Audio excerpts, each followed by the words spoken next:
Hi there, welcome back to Aidans Railways. I did a video recently on some N-gauge items that I purchased, and I pointed out that N-gauge isn't normally my thing. Normally it's 009, it's O gauge, G, or even 00, but it's never really been N-gauge. Now, I did point out in that video that these two items here were actually purchased for a completely different project, to which that video, if you haven't seen it, I'll put a link up here so you can. But these items were actually bought many years ago for a completely different project, and I thought I would share that project to you. It was more of an experiment. I need to add that.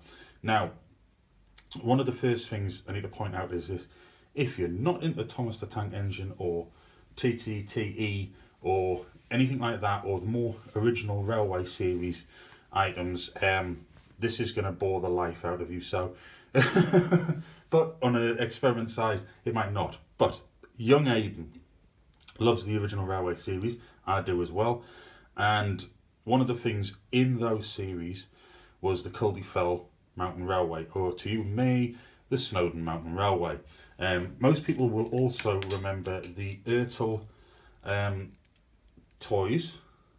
This is a lovely one of Jock. They're not very easy to get a hold of as Jock, or as you and I might know him, Northern Rock from the Ravenglass and Eskdale. So they're quite a heavy toy or model, quite a collector's piece these days, but you know, they can be quite cheap and they can be quite expensive depending on the condition. Now, an experiment that Aidan wanted me to conduct was, could you motorise the Ertl Culdee Mountain Railway engines? Which, as far as I'm concerned, yes, you could. So, and I proved it. It's not the best, but I proved it. I don't think it would work. It doesn't work as well as you might think. So you can't put it on a massive incline going up a mountain, put it that way. But what I did was, at the time, I bought a number of these in different ones because I didn't know if I was going to do it more than once. I'll just take you around it. So you've got the face at the back. This is number 4. This is Culdee. You've got moulded stuff at the side that gives the impression of the motion and all that kind of thing.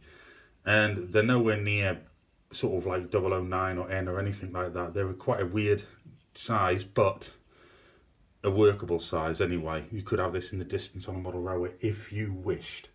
That was never what it was designed for. It was never what I intended. It was just an experiment. But first thing I had to do was remove its original play chassis with the plastic wheels and things in. All of that's long gone. It's all been thrown away.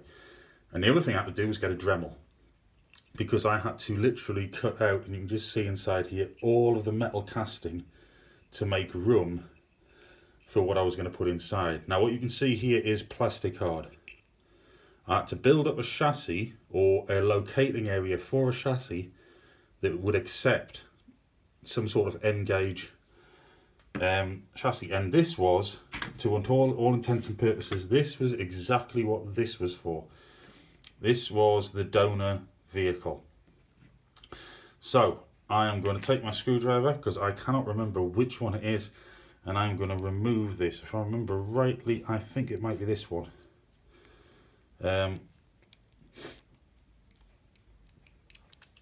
One of the actual bonuses to this old Graham Farish pannier tank was, if I remember rightly, yeah, there we go. You only have to undo one screw. Here's the chassis off, and now you had a functioning chassis. It would just slid into the back of it, the actual casting there at the back, and the only thing holding it together is this screw at the front, which is going to serve the same purpose on this. And I made it so that all I had to do was slide that same locating area into the back of this one and push it back. And this is probably going to sound a lot easier than it is. There we go, straight in. Now, that, I have to tell you, the actual manufacturing of all that area for things to locate in the plastic card took some time, plenty of glue, a lot of patience, because everything had to be located exactly so it would fit. And I wanted to maintain the couplings from the end gauge, so I just cut a little area out the front, locates the front of the chassis as well. And you can see there, I wore a bit out here, and I removed the old coupling from this area here. So there you go, that's that fitted. But Ertl also made some plastic mountain railway coaches, so that's where these came in. They were purchased for about £5, I believe, and that's what's left of the donor vehicle that got used. Basically removed the shell from the chassis, and I took the centre part of the chassis out, and I've stuck that in the centre just to give, if I can take the lid off here, just to give a little bit of undercarriage detail. None of it's real, doesn't really mean anything, but I needed to get some detail there just to look. I then cut both ends of the chassis off, and I fitted them onto the ends of this chassis. And this was just a push along toy item. So I've managed to keep the couplings, located everything in, it was all glued in place. I haven't actually stuck this back down because it was never intended to, this was always just an experiment, but it might be stuck down one day. Anyway, so there you go, you ended up with a front mountain railway carriage. So what I'm going to do now is I'm going to flick over to another view, a side view, so that you can see them on the track, and then we'll see if it still works, because this has been a few years since this was actually done. So I'll be back in a second. Okay everyone, so I am operating handheld here, just on the bench. So there's our mountain railway carriage. You can just see the front, it's been all in the way for a while, it's just peeling off. I just need to stick that down at some point. But it runs on our engaged track. And at the back here, you can see Culdee. And he does work. There we go. So what I'm going to do is I'm going to couple them up, because everyone who's been to Snowdon Mountain Railway will know that they push their coaches. So this has all been packed away for so long. There we go. All coupled up. So obviously if they're going up the mountain, they'd be pushing. And if they're coming down the mountain, they'd be going that way. So let's just assume that they're going up the mountain, and I have to assume that this is actually working. So as you can see, that's just a pannier tank chassis off an old Graham Farish loco,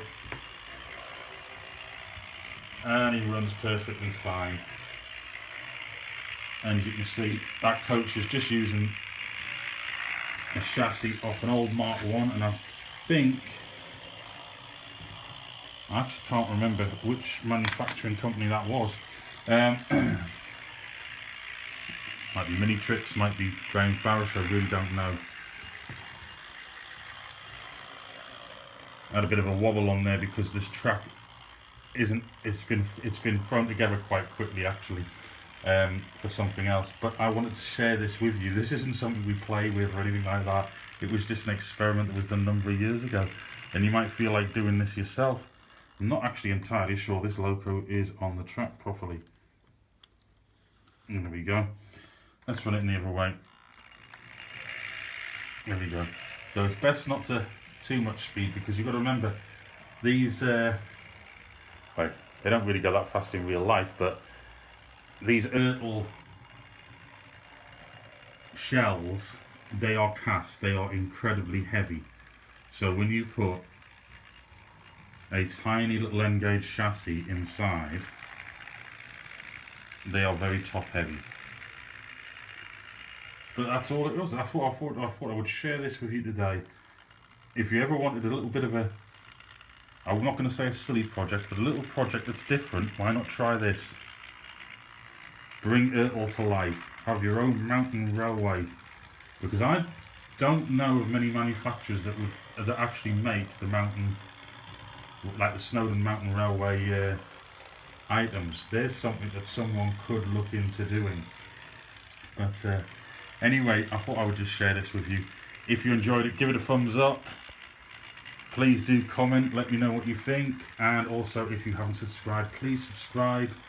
I really do appreciate it, and it gives me a good idea of how many people are watching and what's going on. So once again, thank you for watching, and I'll see you again soon.